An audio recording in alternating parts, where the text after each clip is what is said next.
27 мамыр күніне болжам. Бүгінгі күнде шаш қидыруға да жол жүруге де онша емес. Ақшалы шаш қидыру той ертең 28 күнге болады.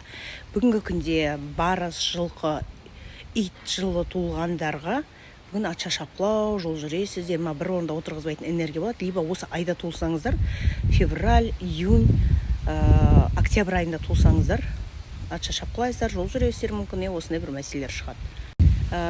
Металл индер бүгін ашуланбаймыз. Сентябрь айында туылғандар дәрігерге көрінген жақсы. Бүгін негізі денсаулыққа қатысты спортпен айналсаңыз да,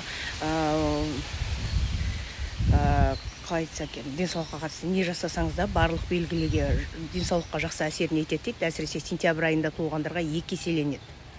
Бүгін бойынша 27-сі жаңа айтуады, шикарный күн, тілектілеңіздер, міндетті түрде орындалады деп жатыр қой. Бірақ бүгін Сатурнда өз белгісіне кіріп жатыр 3 жылға. 98 жылдары не жасадыңыз?